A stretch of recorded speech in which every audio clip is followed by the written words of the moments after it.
사도행전 7장 1절부터 마지막 절까지로 했는데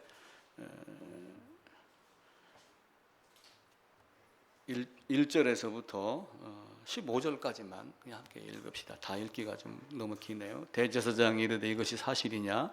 스데반이 이르되 여러분 부형들이여 들으소서.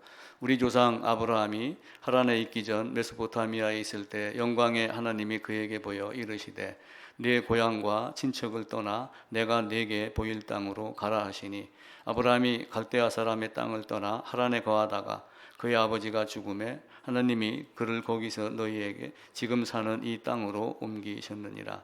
그러나 여기서 발붙일 만한 땅도 유업으로 주지 아니하시고 다만 이 땅을 자식 없는 그와 그의 후손에게 소유로 주신다고 약속하셨으며 하나님이 또 이같이 말씀하시되 그 후손이 다른 땅에서 나그네가 되리니 그 땅 사람들이 종으로 삼아 400년 동안을 괴롭게 하리라 하시고 또 이르시되 종 삼는 나라를 내가 심판하리니 그 후에 그들이 나와서 이곳에서 나를 섬기리라 하시고 할례의 언약을 아브라함에게 주셨더니 그가 이삭을 낳아 8해 만에 할례를 행하고 이삭이 야곱이 우리 조상 12조상을 낳으니라.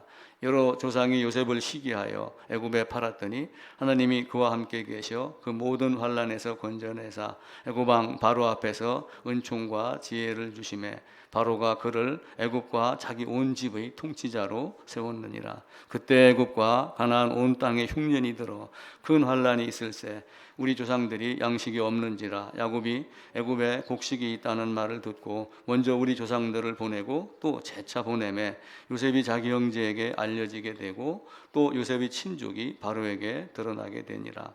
요셉이 사람을 보내어 그의 아버지 야곱과 온 친족 75사람을 청하였더니 야곱이 애굽으로 내려가자 자기와 우리 조상들이 거기서 죽고.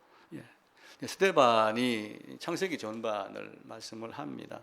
그리고 이제 그 뒤로 보면은 이제 모세가 율법을 받아서 우리에게 전달해주고 또 그들이 이제 어떤 삶을 살았는가 광야에 대한 얘기가 나오고 또 그러다 거기서 금송아지 만들었던 내용들 이런 내용으로 모세오경의 전반적인 내용을 말합니다. 6장에 가게 되면 스데반 집사가 등장을 합니다. 아마 그때 초대교회 당시에도 서로 알력이 있었던가 봐요. 헬라파 유대인, 히브리파 유대인, 그래서 서로 상대방을 배려하지 않고 자기가 아는 사람, 헬라파, 유대파 이렇게 하며 차별화를 뒀던 것이 있어가지고 말씀 전하는 자와 또 다스리는 자, 섬기는 자를 또 구분하여 준 그 중에 이제 스데반 집사가 들어갑니다. 비록 12제자는 아니었지만 그 스데반 집사가 베드로나 또 바울이 얘기했던 것 그 견줄만 할 정도로 창조부터 아브라함부터 모세까지 이렇게 이스라엘 역사를 되짚어가며 하나님 우리에게 어떤 것을 주시기를 원했는가라고 하는 것을 말씀합니다. 지난주에 그 프린트물을 나눠드렸고 댁에 가셔서 좀 찾아봐 보시라 이렇게 부탁을 드렸고 혹 잊어버렸을까봐 프린트를 해서 뒤에 나눠놨습니다. 제일 위에 보게 되면은 이제 그 영혼 그리고 에덴, 아담 이렇게 이제 시작을 합니다. 물론 영혼은 우리가 알지 못합니다. 태초에라고 얘기하는 창세기 1장 1절의 태초의 의미는 창조하는 시점이 태초에가 아니라 하나님이 아무것도 없었을 때라고 저는 해석을 합니다. 그래서 태초에 하나님이 천지를 창조하시니라 만물도 없었고 사람도 없었고 다른 그 어떤 것도 아무것도 없었을 때 하나님이 세상을 창조하기 시작한 것이 창세기 1장 1절이며 우리는 영원전에 만세전에 이렇게 표현을 하고 그러죠. 근데 이제 그 창조하신 분이 골로새서에 가게 되면은 우리 주 예수님이다. 그가 그를 위하여 그가 만물을 창조하였고 이렇게 말씀을 하죠. 근데 예수님이 이제 그 요한복음 중간에 보게 되면은 나는 처음부터 너희에게 말씀하신 자다. 말씀하여 왔다. 이렇게 말씀을 하셔요. 근데 그 처음부터가 태초에라고 하는 단어와 같은 단어를 사용을 합니다. 그러니까 삼위 하나님이 영원전부터 계셔서 세상을 창조하고 만물을 창조하고 그리고 아담을 짓고 그리고 아담은 타락을 했고 이렇게 이제 시작을 합니다. 그 내용을 아브라함으로부터 시작해서 스데반을 말씀을 하였고 우리는 이제 한 장에다가 요약을 해서 모세오경 정도까지 전체적으로 한번 도표를 보면서 말씀을 드립니다. 에덴에서 아담이 이제 범죄를 했어요. 아담을 만들면서 충만하고 또 번식하라 이렇게 말씀을 하였죠. 그럼에도 불구하고 아담이 범죄를 했습니다. 범죄하고 나서 바로 하나님의 진노가 있었고 그리고 에덴 밖으로 쫓겨났습니다. 에덴 밖으로 쫓겨났다는 얘기는 하나님과 우리 사이의 관계가 단절돼요. 이사야 59장에 있는 대로 큰 간격이 있어서 오고 가고 할 수 없는 것. 그러니까 부자와 나사로의 경우도 거기는 서로 오고 갈 수 없는 곳이다 이렇게 말씀을 하잖아요. 그래서 부자가 우리 형들에게 가가지고 이야기를 좀 하게 했으면 좋겠다라고 했었을 때 죽은 자가 살아나서 가서 이야기할지라도 듣지 아니하고 모세의 율법에 따라서 들어라. 그래서 모세를 통하여 모세가 전달하여 준 하나님의 말씀에 따라서 우리는 하나님의 말씀을 배우는 겁니다. 그래서 에덴에서 범죄를 하고 범죄하자마자 은혜가 작동을 하기 시작을 했다. 그래서 구약 은혜, 율법, 신약 은혜 뭐 이렇게 말하지 말자를 제가 계속해서 말씀을 드렸죠. 은혜의 언약의 옛 시대 혹은 새 시대 어쩌면 이 말도 맞지 않고 처음부터 율법과 은혜는 늘 같이 주어지도록 하나님이 설계를 하셨고 또 아담이 범죄함으로 말미암아 즉시 은혜가 작동되는 그럼에도 불구하고 이미 범죄한 자가 아담 안에 이쁜 그릇이 있어요. 여기에 지금 커피가 담겨 있습니다. 그런데 커피보다 더 좋은 것 강릉에서 직접 지금 배송해온 식어도 맛있는 커피를 주겠다. 그러면은 이 커피에다가 썩겠어요? 따라내고 그 커피를 받겠어요? 여러분 어떻게 하시겠어요? 대통령만 마시는 커피다. 세상에서 제일 맛있는 커피다. 그러면 저는 얼른 이걸 쏟아내고 그 커피를 받습니다. 그러니까 아담이 범죄해서 죄인 되고 죄값을 가지고 있고 죄 자체가 됐었을 때 생명을 먹지 않은 상태가 돼요. 그럼 아담에게 생명을 주려면 어떻게 해야 돼요? 아담 안에 있는 죄를 끄집어내갖고 없애버려야죠. 깨끗한 그릇으로 만들어야지 됩니다. 그게 십자가의 능력입니다. 그리고 이제 우리는 십자가 그러지만 그걸 비우고 새로운 생명을 받는 것이 순간 우리가 시간상으로 늘려서 어떤 이렇게 말을 할 수는 있지만 그걸 우리가 알지 못하는 일순간에 그것이 이루어지는 것이 십자가의 능력이다. 이렇게 보시면 됩니다. 에덴 밖으로 쫓겨나왔어요. 쫓겨나왔는데 에덴 밖으로 쫓겨나온 것이 아까 말씀드렸던 대로 하나님과 우리 사이에 큰 간격이 있어서 오고 갈 수 없는 것, 돌아갈 수 없는 것. 그러니까 에덴 밖으로 에덴에서 쫓겨났으니까 전부 다 뭐가 있어요? 여기 있는 사람들에게는 히브리서에 있는 대로 본향 사모하는 마음이 주어지기 시작을 하는 거예요. 본향을 사모하였다면 돌아갈 기회가 있었어야 되니와. 그러니까 이 땅에 있는 사람들은 지금 해야 될 일이 뭐예요? 이 안에서 부자 되고 이 안에서 지식 많이 갖고 이거 좋습니다. 살면서 부자 되면 좋죠. 저도 돈 많으면 좋아요. 저도 더 머리가 두뇌가 지능이 좋아서 많은 걸 기억을 하고 하면 좋습니다. 저는 그런 게 부족하니까 아침에도 휴대폰을 놔놓고서 못 찾았어요. 10분 동안. 이렇게 순간순간 깜빡깜빡 할 때가 있어요. 근데 단 하나 가져가야 될 게 뭐예요? 생명을 먹으러 가요. 근데 이 생명을 우리 주님이 오셔갖고 생명을 준 거예요. 아담은 여기서 주고 쫓아냈고. 그리고 이제 그 아담의 후손이 어떤 삶을 살아서 어떤 방법으로 누구를 향해서 오직 예수님으로 말미암아 생명을 담고 돌아오게 하자.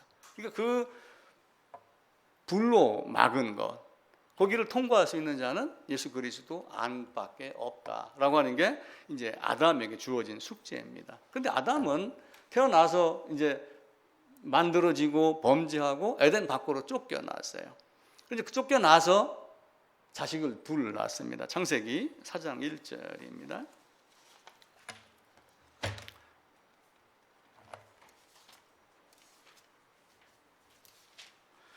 아담이 그의 아내 하와와 동침하며 하와가 임신하여 가인을 낳고 내가 여호와로 말미암아 득남하였다 하니라. 그가 또 가인의 아우 아벨을 낳았는데 아벨은 양치는 자였고 가인은 농사하는 자였더라. 양치는 것과 농사하는 것으로 어떤 그 비유를 들어서 자기의 힘과 열정 또 아니면은 주님을 의지하는 어린 양 예수 이런 것들을 나타내겠죠. 또 그리고 가인과 아벨을 놓고 세상에는 쉽게 얘기하면 두 종류의 사람이 있다. 또 이렇게 봐도 될 겁니다. 태어나면은 세상은 저주받은 땅이었어요. 저주받은 땅으로 출생을 합니다. 그래서 어떤 사람이 말하기를 인간은 딱 두 마디가 결론이다. 엥 하고 왔다가 억 하고 죽는다. 엥 할 때 의행 이렇게 울잖아요. 그걸 이제 한 단어로 엥이라고 한 거예요. 엥 하고 울다가 왔는데 하고 죽는다 그래. 앵억. 왜 그런 생각을 해요. 왜 세상에 왔는데 왜 울어? 먹을 것도 많고 소고기도 많고 좋은 건 많은데 왜 울을까? 그런 생각도 해봐요. 근데 어떻게 돼요? 마지막이 사망이고 영원한 불못이고 아마 본성상 그걸 알고 있고 또 아담이 우선이니까 그 안에 있는 죄로 말미암아 벗어날 수 없는 거 형벌을. 그래서 그 아이들도 웃고 만약에 울지 않으면 거꾸로 매달아서 궁둥이를 때려갖고 울리게 만들어요. 왜 좋은 세상에 와서 울고 가다가 웃고 갈까? 그런 생각이 퍼뜩 들어갑니다. 우리는 왔다가 저주받은 땅에서 나은 걸 먹고 저주받은 곳으로 가게 돼 있는 인생이에요. 병원에 가면은 요양원에 가면 이제 어르신들이 고생을 많이 합니다. 부지런히 걷고 운동을 많이 해야지 돼요. 걸음아 날 살려라 라고 하는 의미가 있다고 그래요. 걸음아 날 살려라. 옛날에는 뭔가 도망갈 때 걸음아 날 살려라 하고 그랬는데 이걸 운동으로 바꿔가지고 빨리 걷는 사람과 늦게 걷는 사람과 사망 차이가 2.54배가 나온다는 신문 기사가 있었어요. 그러니까 빨리 걸으면은 사망률이 2.54배가 떨어진대요. 걸음아 날 살려라 라고 하듯이 건강하게 살다 가면 좋은데 그렇지 못하고 나중에는 어디로 가요? 요양원으로 가고 암이 걸리면은 중환자실로 가고. 서울대학교 혈액 무슨 내과의 김범석이라고 하는 교수가 이제 연명 치료에 대한 걸 가지고 실험을 했어요. 사람들은 암 그러면은 두려워합니다. 저주받은 땅에서 저주받은 걸 먹었으니 병이 생길 수밖에 없죠. 아무리 좋은 걸 먹어도 그건 그럴 수밖에 없습니다. 에덴의 아담이 몇 년이었는지는 아무도 몰라요. 이 시간이 몇 년이었겠어요? 아무도 모릅니다. 뭐 과학자들이 많은 사람들이 뭐 지구가 뭐 36억 년이니 20몇억 년이니 이렇게 하고 그러는데 이 시간은 아무도 몰라요. 단지 뭐예요? 에덴에서 쫓겨난 아담이 쫓겨나가지고 930세 살고 죽고 낳고 죽고 하는 이 연대를 거꾸로 올라가 보면은 이게 BC 4174년이 대충 나옵니다. 근데 이전에는 아무도 몰라요. 늙고 병들고 다 죽습니다. 암이 걸렸으면 부모에게 암 걸렸다는 이야기를 하지 말라 자식들이 부탁을 한대요. 왜냐하면 스트레스를 받아갖고 정신줄을 놓고서 일찍 돌아가신다. 근데 효도랍시고 중환자실에 집어넣어요.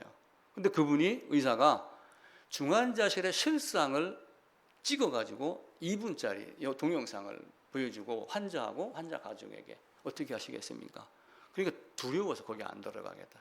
생각만 해도 끔찍하다. 이렇게 되는 거예요. 우리 인생이 엥하고 왔다가 억하고 죽는 거 결국 그거밖에 안 됩니다. 연명치료 빨리 여러분들이 생각을 하셔야지 돼요. 인생은 쌀밥도 있고 소고기도 있고 비행기도 있고 좋은 곳이지만 에덴에서 쫓겨난 아담의 후손 가인과 아벨을 통하여 우리가 왔는데 오고 난 인생은 그렇게 어렵고 불쌍할 수밖에 없어요. 왔다가 뭘 찾아가지고 갈 거예요? 뭘 찾아가지고 갈 거예요? 전상병 시인은 인생을 소풍이라고 이야기를 했어요. 그리고 돌아가서 잘 놀다 왔다 이렇게 자기는 말할 것이다 그랬는데 뭘 가지고 갔는가? 그래서 저는 인생이 보물찾기다 이렇게 이야기를 해요. 간혹 왔다가 뭔가를 찾아가야지 돼요. 본향에 돌아갈 때 그게 뭐예요?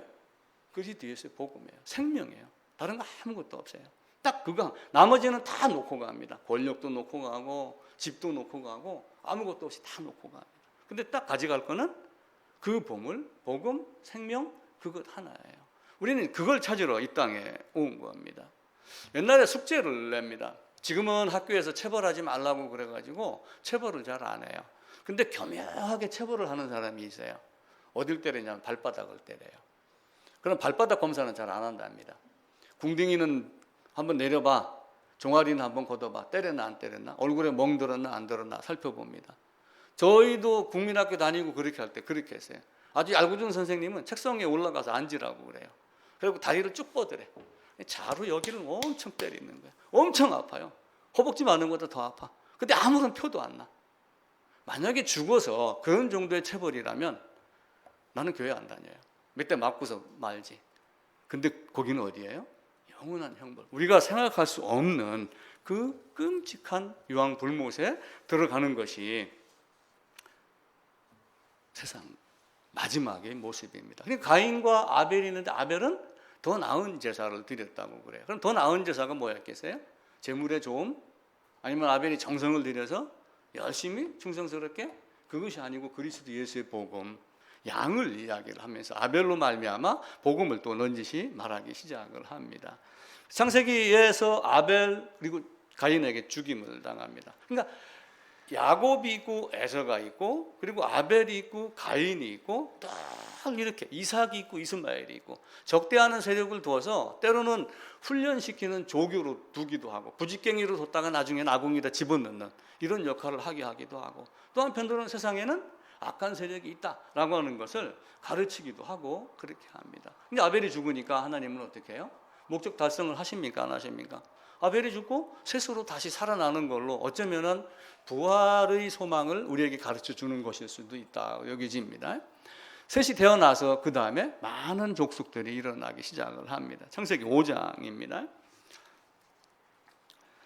4장 25절 아담이 다시 자기 아내와 동침하며 그가 아들을 낳아 그 이름을 셋이라 하였으니 이는 하나님이 내게 가인이 죽인 아벨 대신에 다른 씨를 주셨다. 아벨 대신에 주신 씨가 됩니다. 그래서 6절에 보면은 셋은 오벡스, 에노스는 게난 이렇게 가지고 쭉 나오면서 에녹 나중에 5장 32절에 가면은 노아까지 연결이 됩니다. 노아 5장 32절입니다. 노아는 500세 된 후에 셈과 함과 야벳을 낳았더라. 이때 노아가 태어났을 때가 이제 BC 3118년인가 연도가 이제 계산이 됩니다. 셈, 함, 야벳이 삼형제가 동시에 세 쌍둥이로 태어난 것이 아니고 어떤 순차적인 것이겠죠. 500년 된 후에니까 500년대 아니면 510년, 515년 여러 가지 있겠지만 성경은 밝히지를 않습니다. 그렇게 하고 이제 홍수가 시작이 돼요. 홍수가 시작되는 것은 왜 홍수가 시작이 됐겠어요? 가인의 후손뿐만이 아니라 가인의 후손에게 물든 셋의 후손으로 태어났지만 역시 육신에는 죄악이 있는 죄인으로 태어났기 때문에 그 아벨과 같은 죄악의 씻음을 갖지 않은 자는 다 어떻게 돼요? 그래서 온 세상이 악할 뿐이다. 6장 5절입니다. 5절부터 제가 읽을게요. 6장 5절 여호와께서 사람의 죄악이 세상에 가득함과 그의 마음으로 생각하는 모든 계획이 항상 악할 뿐이다. 창세기 8장에 가면 어려서부터 악하다 이렇게 말씀을 하죠. 그래갖고 이제 홍수가 끝나고 홍수가 40일 비 오고 며칠 해갖고 이제 아라랏산에 도착을 합니다. 그리고 이제 무지개로 다시는 물로 심판하지 아니하겠다 말씀을 하죠. 그러니까 굉장히 좋아합니다. 다시는 심판이 없을 것이다. 근데 심판이 없다고 하진 않았어요. 물로 하지 않겠다 하는 것이지 다른 걸로 하겠다는 건 아니에요. 물이 넘치면 홍수고 없으면 가뭄입니다. 세상은 딱 간단해요. 물이 넘쳐서 홍수가 있고 물이 없으면 가뭄이 돼요. 가뭄이 되면 나무가 마르고 결국은 그 나무는 불쏘시개밖에 안 됩니다. 그래서 나중에 홍수로 멸하지 아니하지만 훗날에는 뭘로 멸하겠다고 그래요? 불로 심판하겠다. 베드로 후서입니다. 저 뒤로 가셔가지고 신약성경 베드로 후서 3장 6절 7절입니다. 3장 3절부터 같이 한번 읽읍시다. 386쪽입니다. 386쪽. 베드로후서 3장 3절부터 10절까지입니다. 먼저 이것을 알지니 말세 조롱하는 자들이 와서 자기의 정욕을 따라 행하며 조롱하여 이르되 주께서 강림하신다는 약속이 어디 있느냐. 조상들이 잔 후부터 만물이 처음 창조될 때와 같이 그냥 있다 하니 이는 하늘이 옛적부터 있는 것과 땅이 물에서 나와 물로 성립된 것도 하나님의 말씀으로 된 것을 그들이 일부러 잊으려 함이로다. 이로 말미암아 그때 세상은 물로 넘침으로 멸망하였으되 7절입니다. 같이 읽읍시다. 이제 하늘과 땅은 그 동일한 말씀으로 불사르기 위하여 보호하신 바 되어 경건하지 아니한 사람들의 심판과 멸망의 날까지 보존하여 두신 것이라. 이제 말세가 없다고 조롱하는 사람들도 많이 있어요. 그런데 주께는 하루가 천년 같고 천년이 하루 같고 너희가 열심히 기다려도 안 오기도 하지만 기다리지 않는 것 같이 하여도 순간 찾아오는 하나님. 그 천년이 하루 같고 하루가 천년 같고 하는 말씀을 굳이 빗대는 건 아니지만 창조 6일도 6일이냐 아니냐를 논란이 많습니다. 나중에 이제 이게 끝나고 다음에 다시 한번 살펴보겠습니다. 그리고 이제 노아로 말미암아 새로운 세상이 시작이 됩니다. 창세기 9장으로 다시 돌아갑니다.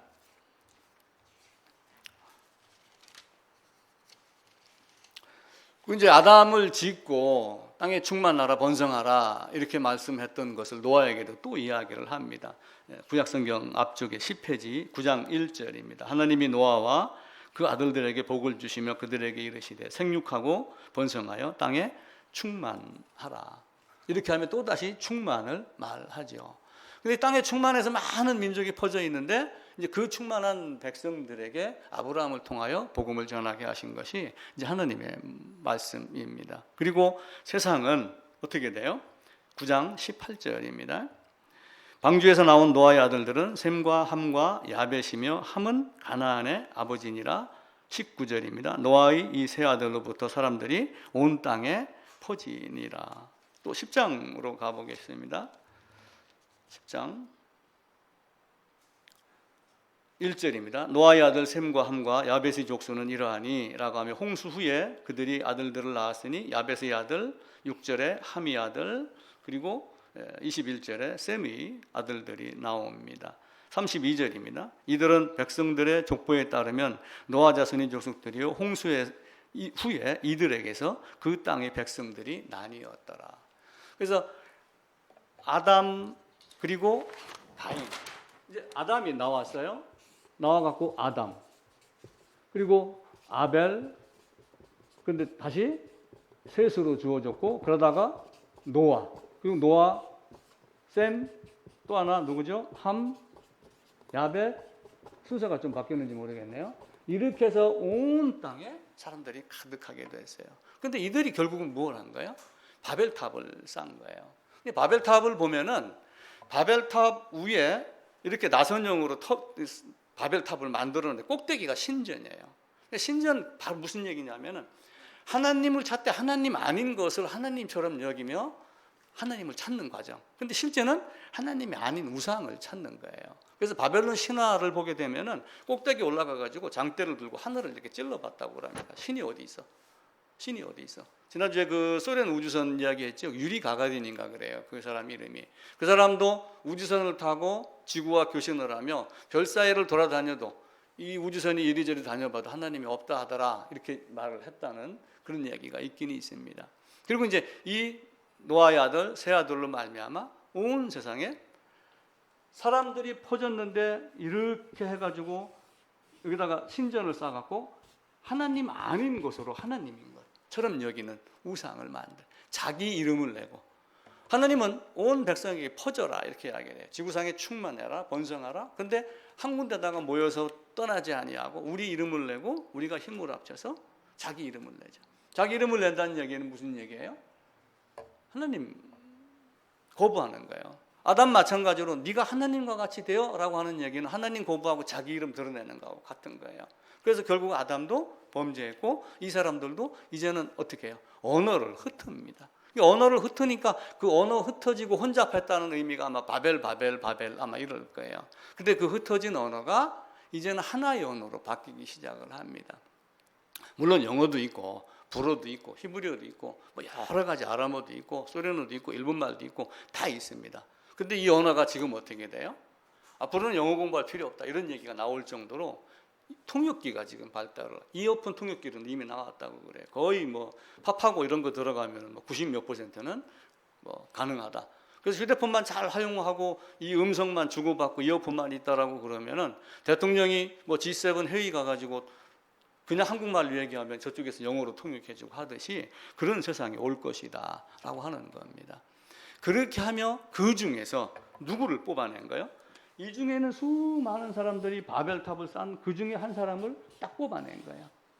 이 바벨이 어디냐면은 그 메소포타미아 지역, 인류 문명의 발상지라고 하는 그 에덴 동산에서 물이 네 군데로 퍼쳐갖고 쭉 내려가는 그 강줄기가 있는 그 비옥한 땅의 바벨이라고 하는 그곳에서 살고 있었던 아브라함. 그러니까 아브라함도 사실은 그 비옥한 곳에서 잘 먹고 잘 살았던 사람들 중에 한 사람이겠죠. 근데 아브라함을 불러갖고 하란에 갔다가 스데반의 말씀대로 그리고 다시 가나안으로, 내가 네게 보여줄 땅으로 가라. 내가 너를 들여보내고 싶은데 너는 그곳으로 가라. 순종할래 안 할래? 이 의미로 보시면은 아마 될 것입니다. 그리고 셈으로 말미암아 이제는 아브라함까지 연결이 됩니다. 창세기 11장입니다.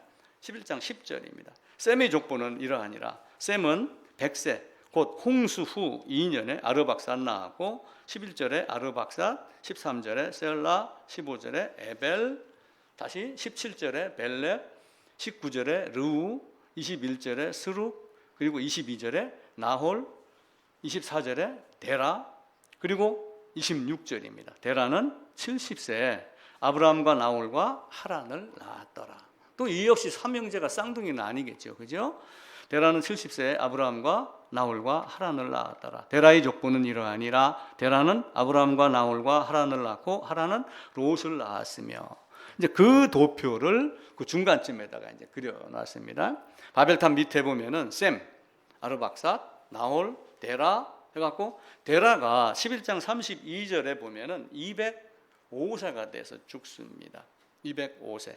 205세가 돼서 죽을 때가 언제냐면은 하란에서 죽은 거예요. 그때 아브라함이 몇 세냐면은 아버지가 죽고 가나안 땅에 들어갔을 때 아브라함이 75세가 됩니다. 이렇게 연대 계산을 할 수가 있어요. 자, 이제 그 데라 밑에 아브라함, 나홀, 하란 이렇게 셋이 있습니다. 먼저 나홀을 보겠습니다. 창세기 11장 29절입니다. 아브라함과 나홀이 장가들었으니 아브라함의 아내 이름은 사레며 나홀의 아내 이름은 밀가니.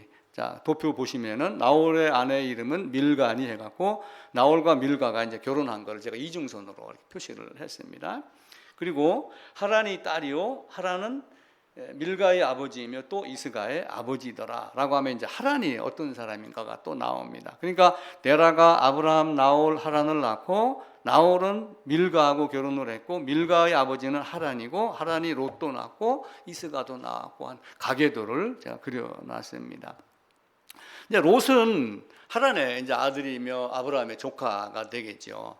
조카가 되는데 창세기 11장 27절 우리가 찾아 읽었고요. 13장 14장에 보면 이제 롯하고 나와 갖고 롯이 먼저 땅을 고르고 소돔성으로 들어가고 아브라함은 남아 있어서 하나님 원하는 땅, 이 땅을 네게 주겠다라고 하는 장면이 등장을 하지요. 그리고 이제 소돔성에 있던 롯이 잡혀가는 걸 데리고 찾아갖고 오는 장면이 18장, 19장 이 부분에 이제 등장을 합니다. 그래서 그 롯 밑에 나와 있던 부분들은 찾아보시고, 그리고 19장 30절, 38절에 보면은 이제 소돔성 유황불에서 빠져나와가지고 도망을 가는데 결국은 어떻게 돼요? 세상이 얼마만큼 그 당시가 험악했던지 그 유황불이 내리고 하는 그 장면이 얼마나 끔찍했던지 온 세상이 다 멸망당하는 걸로 생각을 했던가 봐요. 그러니까 산으로 도망가서 이제 온 세상의 모든 인류가 다 죽었으니 우리가 인류를 전하자 해갖고 큰딸 작은딸과 롯과 해갖고 모압과 암문이 태어나는 장면이 나옵니다. 그 정도였으면 얼마나 끔찍했겠어요, 그죠? 내가 내려다보니 정신이 없어요. 그냥 예를 들어서 이스라엘하고 뭐 아랍 이런 데하고 지금 막 싸우는 장면을 한번 봐보세요. 포탄이 지금 날아다니고 막 그러잖아요. 그걸 보면 얼마나 끔찍해요. 마지막 날에도 그렇게 돼요. 하늘에서 유황불이 그렇게 떨어지겠다. 아마 그런 전쟁의 어떤 상황을 미리 아마 설명을 할 겁니다. 그래서 큰딸 작은딸 이렇게 나오고 그러죠. 나홀과 밀가에게서 누가 낳냐면 부두엘이 태어납니다. 창세기 24장입니다. 창세기 24장 15절입니다. 이제 이삭을 장가 보내려고 종을 보내서 이스라엘 이삭의 아내를 데려와라. 내 고향 내 아버지 집에 가서 데려와라. 아브라함이 이렇게 이야기를 합니다. 그러니까 결국 아브라함이 얘기했던 거는 나홀과 하란이 있는 그곳으로 이제 가가지고 데려와라라고 했는데 나홀과 밀가에게서 낳은 아들 부두엘의 딸 리브가가 이제 결정이 되지요. 24장 15절입니다. 말을 마치기도 전에 리브가가 물동이를 어깨에 메고 나오니 그는 아브라함의 동생 나홀의 아내. 아브라함의 동생 돼 있으니까 아까 몇 살이에요? 몇 살 때 아브라함이 세 명을 낳았더라라고 하는 게 쌍둥이가 아니라는 게 증명이 되죠. 아브라함의 동생 나홀의 그 밀가가 낳은 부두엘, 그러면서 아브라함의 동생 나홀의 아내 밀가의 아들 부두엘의 소생이다. 그러니까 리브가가 부두엘의 소생이며 그 아버지 어머니는 밀가며 나홀이라라고 하는 것이 이제 나오게 됩니다. 24절에도 보면은 그 여자가 그에게 이르되 나는 밀가가 나홀에게서 낳은 아들 부두엘의 딸이다라고 하며 부두엘의 딸임을 말씀을 합니다. 그리고 이제 이 이제 이 리브가가 라반과 어떤 관계가 또 나오게 됩니다. 창세기 24장 29절로 가면은 리브가에게 오라버니가 있어 그의 이름은 라반이라 라고 하며 리브가와 라반이 이제 오라버니 남매지간인 걸 알고 있죠. 그런데 이 라반에게 누가 가요? 나중에 야곱이 가가지고 모습 생활 14년, 6년, 20년을 하고 도망쳐 나오다가 야복강을 건너는 그런 장면이 나오게 됩니다. 라반의 딸이라고 하는 것이 29장 10절에도 있습니다. 한 군데만 더 찾아볼게요. 29장 10절입니다. 야곱이 길을 떠나 동방 사람의 땅에 이르러 해갖고 시작이 되는데 10절 야곱이 그의 외삼촌 라반의 딸, 그의 외삼촌이니까 누구예요? 어머니의 오빠든 동생이든 외삼촌이 되는 거겠죠. 이렇게 해서 리브가와 라반이 오빠가 되고 라반이 딸, 리브가 오빠 이런 관계가 연결이 됩니다. 나중에 이제 그 도망 나오고 그렇게 할 때 이제 여러 식구가 나오는데 미리 누구를 주냐 하면은 이 라반이 레아에게는 실바를 주고 라헬에게는 비르하라고 하는 몸종을 줍니다. 자, 창세기 29장 가겠습니다. 29장 24절입니다.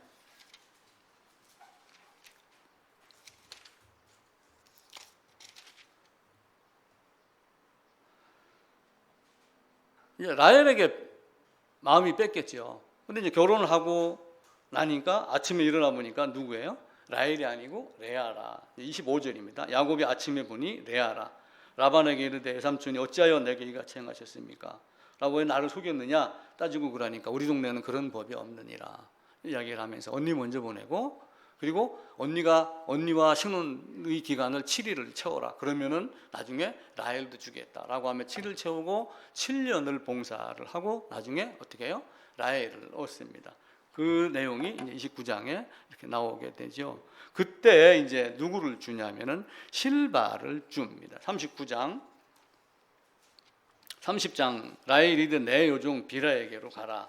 자, 29장 29절에 보면은 라반이 또 그의 요종 비라를 그의 딸 라헬에게 주어. 그럼 미리 라헬에게 레아에게 몸종을 줍니다. 몸종을 주고 24절에는 라반이 또 그의 요종 실바를 그의 딸 레아에게 주고. 그러니까 레아에게 실바를 주고 그리고 비라에게는 라헬을 줘가지고 4명의 여인이 등장을 하게 만듭니다. 그런데 이제 라헬을 품지 못했던 야곱이지만 사실은 나중에 이제 7년이 걸린 후에 라헬과 야곱이 이제 합방을 하죠. 근데 그 전에 이제 레아에게서 아기가 태어나기 시작을 하는 장면을 이제 그 야곱과 그리고 라헬, 레아 이렇게 가지고 그려놨습니다. 레아를 한번 보겠습니다. 레아 그리고 비라, 실바, 라헬. 그래서 이 순서대로 태어난 거는 여러분들이 나중에 성경을 한 번씩 찾아보시면은 이 순서대로 자녀가 태어났구나라고 하는 것을 볼 수가 있습니다. 자, 아브라함으로 다시 올라가겠습니다. 그 중간 한 3분의 1쯤 위에 부분에 보면은 이제 아브라함이 75세 가나안 땅으로 들어갑니다. 창세기 12장입니다. 12장 1절입니다. 데라는 나이가 205세가 되어 하란에서 죽었더라. 12장 1절 여호와께서 아브라함에게 이르되 너는 너의 고향 친척과 아비의 집을 떠나 내가 내게 보여줄 땅으로 가라. 내가 너로 큰 민족을 이루고 네게 복을 주어 내 이름을 창대하게 하리니 너는 복이 될지라. 너를 축복하는 자에게는 내가 복을 내리고 너를 저주하는 자에게는 내가 저주하리니 땅의 모든 족속이 너로 말미암아 복을 얻을 것이라. 그러면서 땅의 모든 족속에게 복음을 전하라 라고 하는 것이 예수님이 승천하시면서 마태복음 28장 마지막 절에서 그 2절 3절 사이에 모든 족속으로 제자를 삼아 하나님의 말씀을 가르치고 거듭나게 하는 그 일을 하라라고 제자들에게 이제 명령을 하십니다. 아브라함이 할 일은 사실은 창세기에서 이렇게 말씀을 하셨어요. 그런데 이제 마태복음에 가게 되면은 마태복음 1장으로 가봅니다. 마태복음 1장에 가면은 족보가 나와요. 마태복음 1장 1절입니다. 신약 1페이지. 아브라함과 다윗의 자손 예수 그리스도의 계보라. 근데 왜 꼭 아브라함과 다윗을 말했을까? 라고 곰곰이 생각을 하니까 아마 창세기 12장 여기에서 말한 부분, 창세기 15장에서 내 시로 말미암아 라고 말한 부분을 가지고 아브라함의 자손 예수님 이렇게 이제 말하였고, 베들레헴에서 태어나신 예수님을 말씀하시면서 다윗의 자손 예수 그리스도의 계보다라고 이렇게 말씀을 하신 것 같습니다. 요한복음 신약 핀 김에 요한복음 7장 한번 보겠습니다.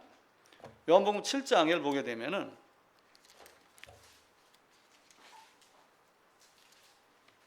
7장 42절입니다.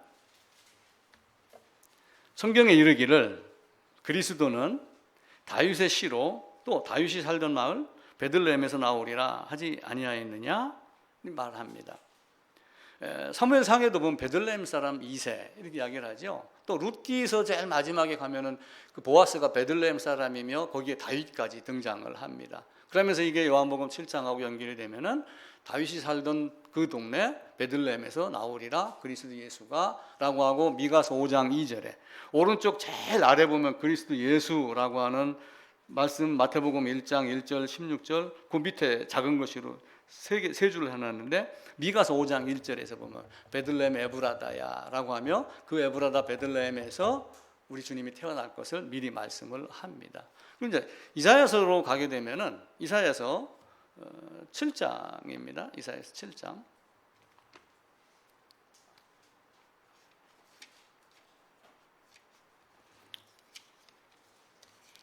처녀 잉태에 대한 이야기가 나오죠. 주께서 친히 징조를 너에게 주실 것이요 보라 처녀가 잉태하여 아들을 낳을 것이요 그의 이름을 임마누엘이라 하리라. 이사야서 7장 14절입니다. 이렇게 하며 아브라함과 연결을 시켜요. 아브라함과. 그러면서 아브라함 여기를 잠깐 집 잡고 창세기 15장으로 가겠습니다. 창세기 12장에서 너로 말미암아라고 하며 모든 사람들이 이제 너로 말미암아 복을 받는 이야기가 나오죠. 창세기 15장의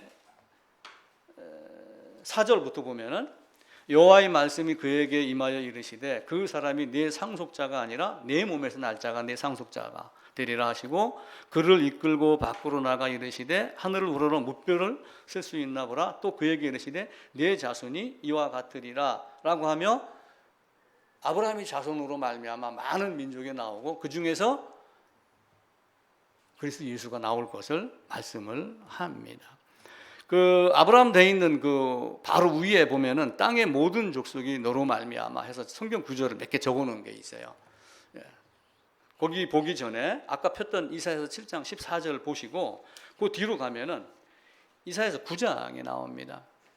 처녀 잉태되어서 나올 그분이 누구냐라고 하는 것이 이사야서 9장에 등장을 해요. 6절입니다. 이사야서 9장 6절 같이 읽을까요? 이는 한 아기가 우리에게 낳고 한 아들을 우리에게 주신 바 되었는데 그의 어깨에는 정사를 메었고 그의 이름은 기묘자라 모사라 전능하신 하나님이라 영존하시는 아버지라 평강의 왕이라 할 것임이라. 7절입니다. 그 정사와 평강이 더함이 무궁하며 또 다윗의 왕자와 그의 나라에 군림하며 그 나라를 굳게 세우고 라고 하며, 이 다윗의 씨 아브라함의 씨로 와서 오실 그분이 하나님인데 다윗의 씨로 표시를 하며 7장과 9장에서 약간 다르게 아브라함과 다윗의 계보에 대한 설명을 합니다. 그러면서 요한복음 7장에서 주님이 직접적으로 그리스도가 다윗에 살던 마을 베들레헴에서 나지 않겠느냐라고 하는 말씀을 하고 그럽니다. 그 아브라함이라고 하는 글씨 그 위에 있는 땅의 모든 족속이 너로 말미암아 하는 부분으로 다시 올라갑니다. 창세기 12장입니다.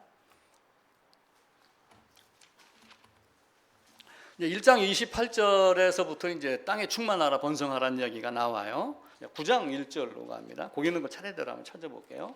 9장 1절 노아에게도 말씀하죠. 생육하고 번성하여 땅에 충만하리라. 7절에도 보면은 너희는 생육하고 번성하며 땅에 가득하여 그 중에서 번성하라. 아브라함에게 한 약속이 후손에게 계속 이어집니다. 우리도 마찬가지예요.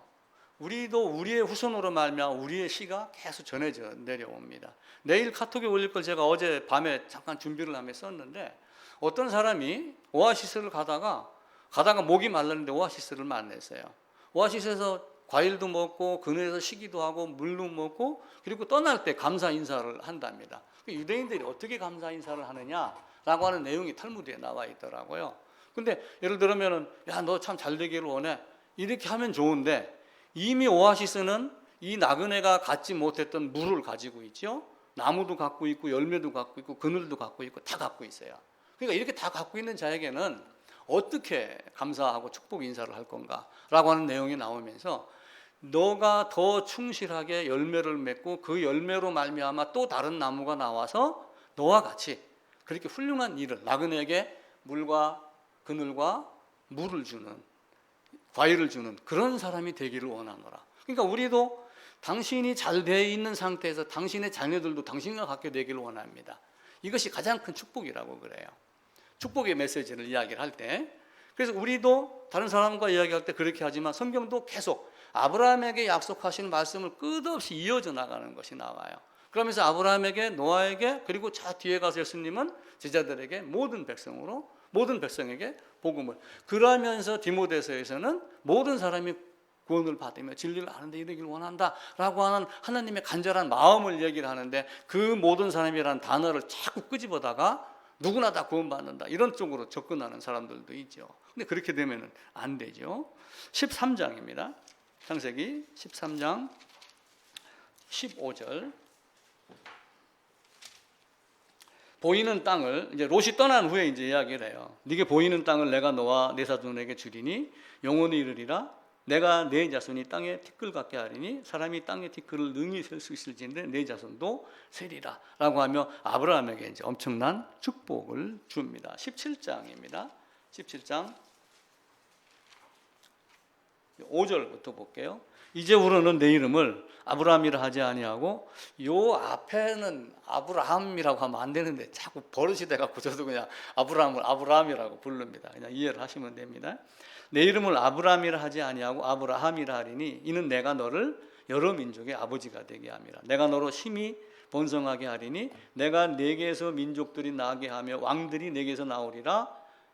내가 내 언약을 너와 너 및 네 대대 후손 사이에 세워 영원한 언약을 삼고 너와 내 후손 하나님이 되리라 라고 하며 아브라함은 말미암은 것을 말합니다. 19절 21절도 가면 이야기를 해요. 그러면서 아브라함의 씨에 대한 이야기가 이제 들어가기 시작을 하죠. 아들을 낳아줄 것이다 라고 하는데 19절에 하나님이 이르시되 아니라 내 아내 사라가 내게 아들을 낳으리니 너는 그 이름을 이삭이라 하라. 내가 그와 내 언약을 세우리니 그의 후손에게 영원한 언약이 되리라 라고 하면 언약에 대한 약속을 아브라함과 하고 합니다. 18장으로 갑니다. 그리고 이제 아들을 낳았죠. 18장에 가게 되면은 18장 18절입니다. 아브라함은 강대한 나라가 되고 천하 만민은 그로 말미암아 복을 받게 하리라. 사실 복을 받는 것은 그리스도 예수로 말미암는 복 말고는 없어요. 그러니까 아브라함과 아브라함의 후손을 사용하여 다윗의 후손으로 오실 그리고 그리스도 예수로 말미암아 온 땅에 축복이 넘치게 하는 것 말씀합니다. 22장입니다.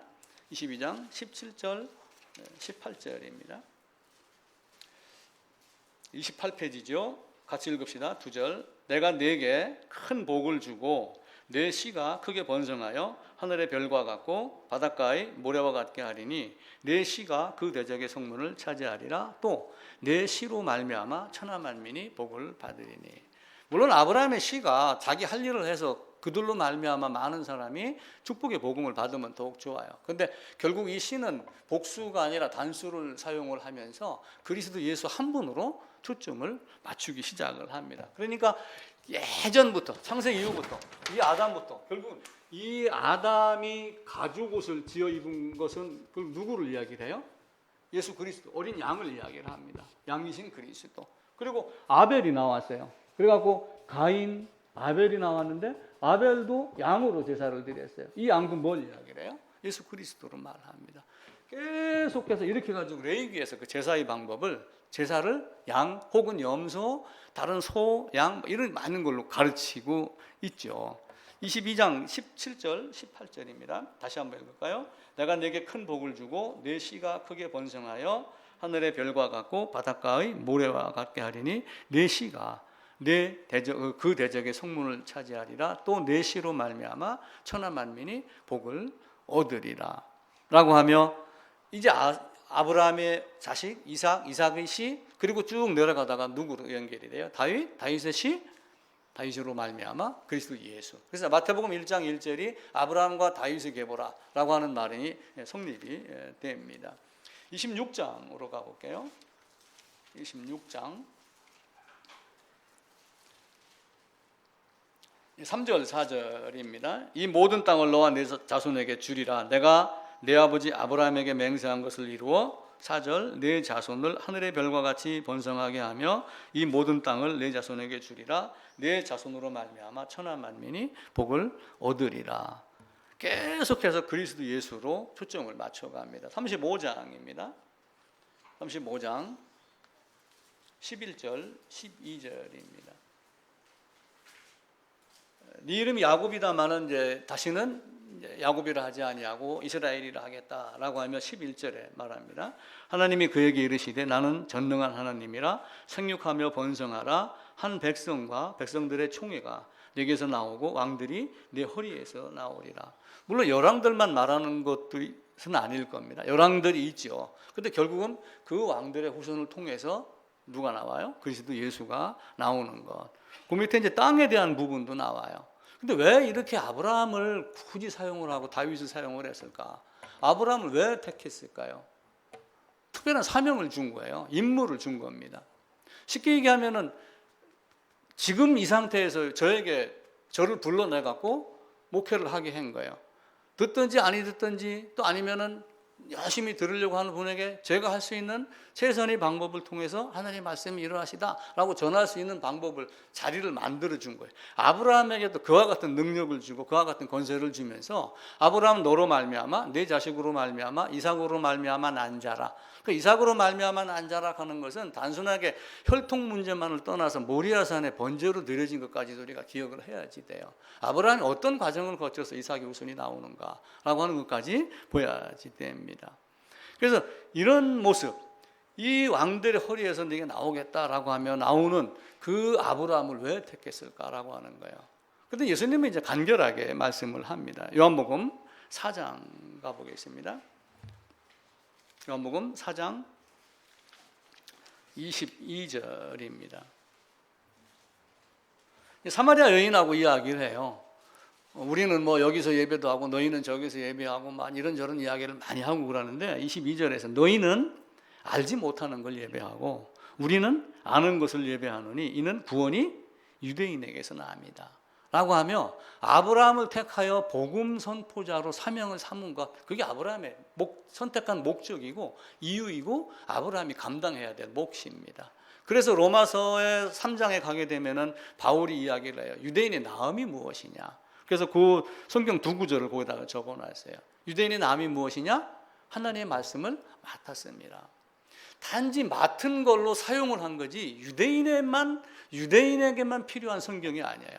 유대인이 보는 성경을 우리가 번역해서 우리에게도 적용하자 이런 개념이 아니라 그 아브라함 유대인을 붙들어 가지고 너를 사용해서 이렇게 온 세상에 복음을 전하는 하나의 도구일 뿐이고 나중에는 어떻게 해요? 아브라함과 나의 믿음이 같아야지 돼요? 틀려야지 돼요? 유대인이나 우리나 베드로가 야고보가 어떻게 얘기해? 그들과 우리가 다 은혜로 구원받는다 이렇게 이야기를 하죠. 할례자도 믿음으로 무할례자도 믿음으로 똑같습니다. 단지 아브라함에게는 뭘 맡긴 거예요? 복음 전함을 맡긴 거예요. 그 방법을 나중에 모세를 동원을 해서 모세를 통하여 율법을 주신 것, 모세를 통하여 모세로 말미암아 주신 하나님의 말씀, 모세를 사용하여 주신 그 말씀을 가지고 하나님이 무엇을 말씀하는가를 더 정확하게, 그래서 지난주 얘기를 드렸던 대로 율법을 가지고 결국은 뭘 깨닫는 거예요? 죄의 본질을 깨닫는 거예요. 알지 못하는 것을 예배하는 사람들에게 나무 깎아놓고 콧구멍이 있어도 숨도 못 쉬고 입이 있어도 말도 못하고 다리는 있는데 걸어다니지 못해요. 자연인들 보면 뭐라고 그래요? 이게 촛대라고 그래요? 뭐라고 그래요? 나무 새 같은 거 만들어 갖고 이렇게 매달아 놓고 그래요. 아니 날개를 만들어 놨는데 왜 못 날라요? 날개를 만들어 놨으면 날려야죠.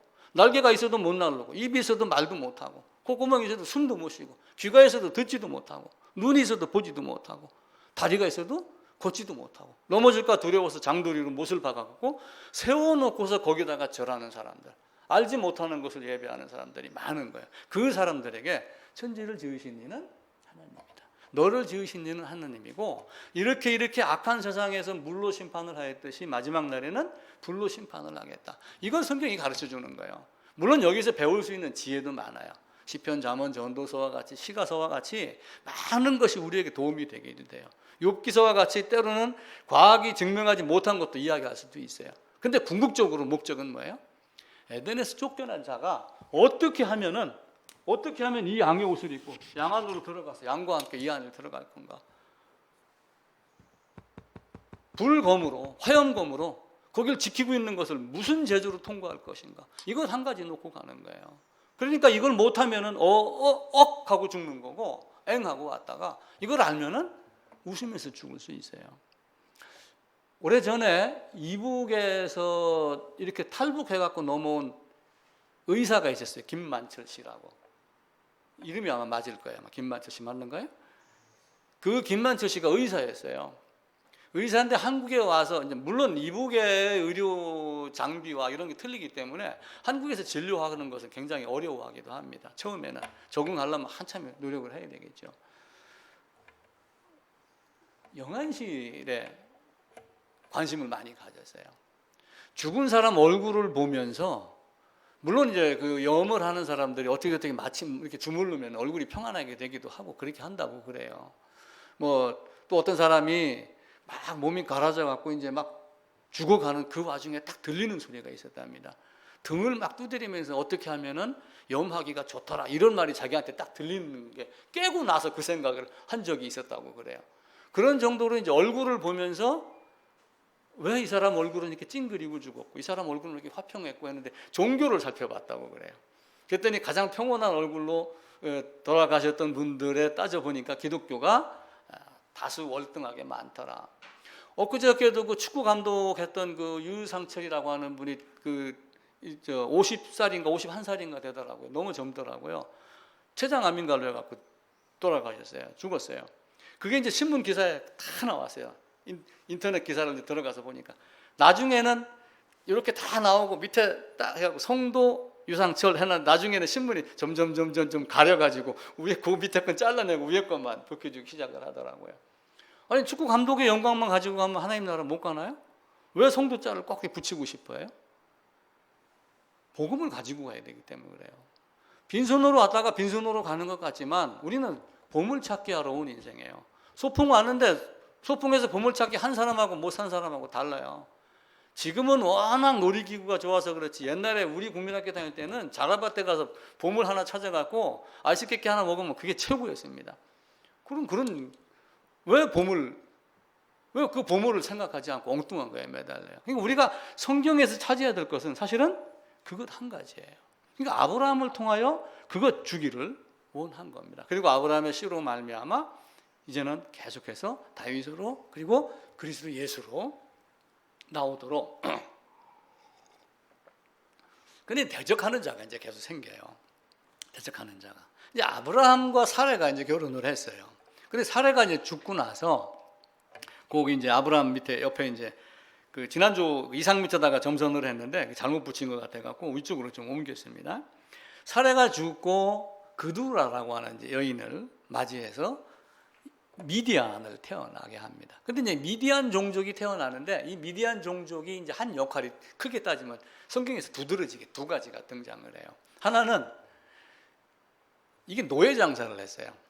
그래갖고 지나가다가 요셉을 사가지고 애굽의 바로의 집, 그 보디발의 집에다가 파는 일을 미디안 종족의 상인들이 한 게 하나가 나오고, 그 다음에 미디안 종족 중에 이드로라고 하는 사람이 등장을 해갖고 모세가 나중에 도망을 가요.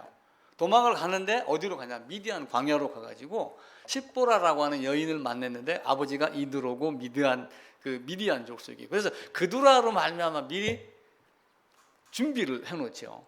그리고 나중에 이제 그 이드로가 십보라를 태어나게 하고, 그리고 나중에 이제 십보라하고 할례 뭐 이런 사건이 나오고 그러잖아요. 나중에 이제 그 이드로가 모세가 이제 그 출애굽해갖고 미디안 광야로 나왔을 때 이드로가 찾아와요. 찾아오는데 모세가 너무 열심히 일을 하는 거야. 혼자 장구치고 북치고 다 하는 거예요. 요만한 일도 자기가 다 하고 이만큼 큰 재판도 자기가 다 하고, 지금도 보면은 원주도 법원이 있잖아요. 소소한 건 여기서 하고 걸러낼 건 다 걸러내고, 그리고 고등법원, 대법원, 헌법재판소 뭐 이렇게 있는데 모세가 모든 걸 다 하고 그러니까 어떻게 해요? 이드로가 야, 왜 이렇게 철부지같이 그렇게 힘들게 일을 하니? 그러면서 지혜를 줘서 천부장, 백부장, 50부장, 10부장 이런 제도를 만들어내요. 이드로가. 그렇게 해놓고 이드로는 갑니다.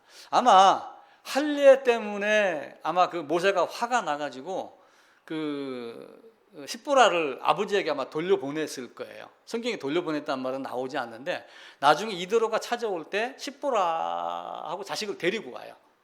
그러다 보면 이드로에게 이제 가 있던 장면이라고 이제 언젠간 떠났던 적이 있었다고 연상을 할 수 있겠죠. 이렇게 하며 이드로 십보라를 미리 이제 준비를 해놓는 장면이 나오게 됩니다.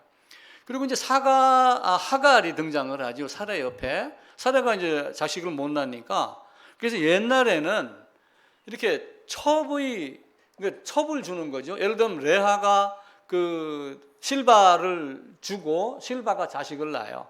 근데 실바가 자식을 낳을 때 실바 뒤에서 허리를 안고 이렇게 같이 힘을 쓴답니다.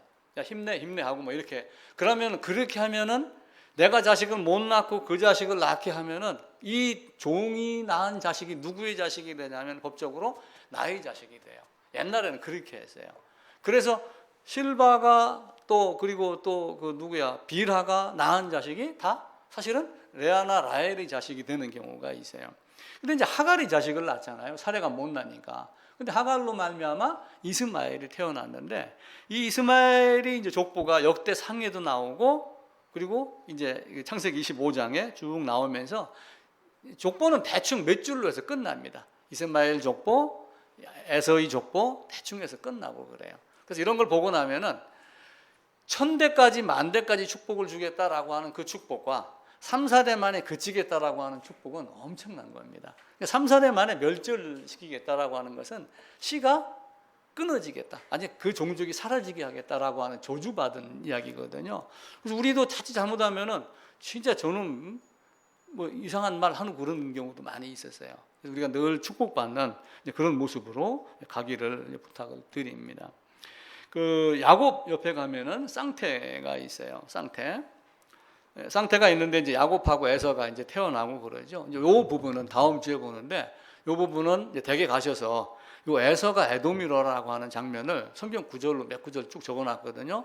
요거 한번 찾으면서 에돔이 이제 에서를 어떻게 괴롭혔는가라고 하는 것, 그리고 이 에돔이 아말렉이고 이 아말렉 후손이 그 하만도 아각 사람이고 이렇게 하며 계속해서 헤롯까지 연결이 되는 장면이 이두메라고 해서 나옵니다.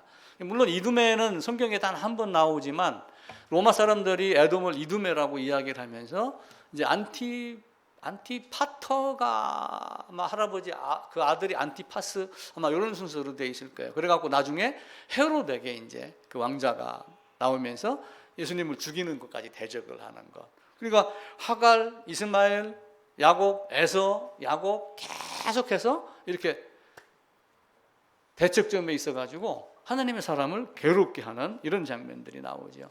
지금도 이스라엘 같은 데 한번 봐보세요. 얼마 전에도 이스라엘에서 그 팔레스타인 어느 지역인가 막 그 공격하는 장면이 텔레비에 나오더라고요. 그걸 보고 깜짝 놀랐어요. 만약에 마지막 날에는 진짜 세계 전쟁이 일어난다면 옛날 같지 않겠다. 옛날에는 탱크가 몇 대 오고 가고 군인들이 마지막에 땅을 밟는 자가 이기는 자다 해갖고 육탄전 승리자가 승리자로 여겼는데 앞으로는 멀리 안 가는 거예요. 우리나라만 봐보세요. 당장 800km 대륙간 탄도유탄인가가 800km까지만 가게 돼 있는데 자, 한국하고 미국하고 힘을 한번 비교해 보세요.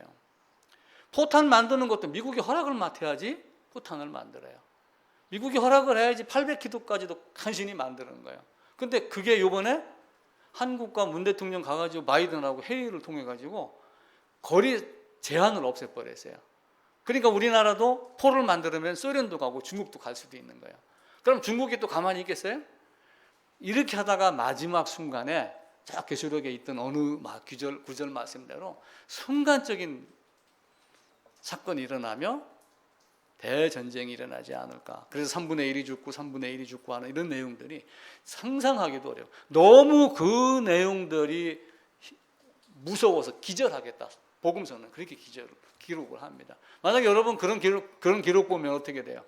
저 포탄이 나한테는 안 날라오겠지 이렇게 하고 그러지만 그게 수백 발이 그냥 그 별똥별 떨어지듯이 그냥 쏟아진다고 해보, 우박 떨어지듯이 쏟아진다고 해보세요. 그럼 피할 길이 있겠어요? 피할 길이 없어요. 그게 마지막에 뭘 가져가요? 자식 마누라 같이 가지나요? 손잡고 가지나요? 못 가져요. 막상 딱 상황이 닥치면은 다 자기의 의로 자기만 그것만. 성경은 그렇게 이야기를 해요. 그래서 애쓰고 힘써서 가족 사랑, 아내 사랑, 남편 사랑, 자식 사랑, 부모 사랑 이렇게 하면서 복음을 전하는데, 그래서 부모 자식을 미워하라는 거예요. 그 미워하는 거는 예수의 복음을 가지지 않았기 때문에 안타까워하라는 거지, 누가 부모 자식을 미워하라고 그래요. 단지 뭐예요? 사랑을 어디서 하라? 그래서 예수 안에서 하라. 그걸 할 수 있는 모습. 그래서 여러분과 나는 정말 기도를 많이 해야 돼. 저도 기도 제목이 자식들이에요. 우리 부모님들은 이미 돌아가셨기 때문에 지금 어디 계신가 제가 생각할 이유가 없어요. 왜요? 생각한다고 기도해요? 다윗이 자식을 낳았는데 첫 아들을 낳았어요. 첫 아들을 낳았는데 살려달라고 기도했죠. 딱 죽었습니다. 다윗이 기도를 멈췄어요. 왜 기도 안 합니까? 그 하나님 어떻게 해요? 이미 죽었는데 내가 무슨 방법이 있어요? 연줄 끊어지면 방법이 없는 거예요. 살아있는 나의 자녀들, 살아있는 이웃들에게, 그들에게 복음을 전하는 그런 자리를 그나마 하나님이 허락해서 여기까지 온 것 감사하고, 전도사님 같은 경우도 그런 걸 하려고, 그 복음 전하는 걸 하려고 생업을 약간 뒤로 놓고 출발하고, 이런 거는 굉장히 축복받을 만한 일입니다. 그래서 우리는 하나님 말씀이 어떠하신가라고 하는 것을 철저하게 보면서 성경 전체를 할 수 있으면 한 권에, 한 장에, 한 두 장에 다 꿰가지고 누가 뭐라든 무슨 얘기든 성경의 말씀이 이거야라고 이렇게 얘기할 수 있는, 제시할 수 있는 그런 능력들이 있어야지 돼요. 물론 살다가 보면은 많은 역사들이 나와요. 이 역사들이 나오는 거는 사실은 뭐예요? 역사가 쭉 이어지면서 수많은 사건들이 나옵니다. 그러다가 우리 주님이 오십니다. 여기 다윗, 솔로몬 다 많습니다. 아브라함도 있고. 근데 성경이 얘기하는 줄거리는 딱 한 가지예요. 이 복음 찾아서 와라, 이거 한 가지예요. 그 줄기를 성경은 이야기를 하고 있고, 나머지는 이때 끼어들은 사람들, 잘못 사람들에게 지적하는 선지자, 잘못 사람들 혼냈던 그 당사자들, 조연들, 누가 주연이고 누가 조연인 걸 구분하고, 조연에는 신경 쓰지 마세요. 그냥 그거는 흘러가는 이솜 이야기처럼 그냥 대충 넘어가도 돼요. 그리고 주연의 한 일을 알면은 이들이 한 일이 쉽게 보여요. 설명할 것도 없어요. 그래, 그것들은 그렇게 된 거야. 그냥 그 정도만 해도 넘어갑니다. 삼손 자랑할 거 한 개도 없어요. 직분 졌는데 뭘 했어요? 무릎 빼고 엉뚱하지 되잖아요. 기드온 용사, 항아리 횃불, 그게 뭐 있어요? 기드온 어떻게 했어요? 손뭉치 갖다 놓고 하나님 시험했죠. 하나님 그렇게 허락했나요? 하나님 그렇게 하지 말라고 했어요. 가라면 가면 그만입니다. 못 가고 두 번이나 여기 한 번, 아니면 요거 빼고, 그 시험에서 전쟁에 나간 게 뭐 큰 기도의 용사예요. 냉철하게 따져야지 돼요. 물론 우리가 때로는 어려운 환경에 기도하는 것도 배워야지 돼요. 그렇게 주저주저 했지만 한편으로는 용기를 내고 나가서 전쟁에 임하는 것도 배워야지 돼요. 그 배우는 것 중에 다 여러분들이 어떤 것들을 적용할까라고 하는 것은 중요도 우선순위를 먼저 살피시는 지혜가 있어야지 됩니다. 나머지 부분 한번 전체적으로 다 살펴보고 다음 주에 다시 한번 정리하는 걸, 모세 오경까지 이렇게 하겠습니다.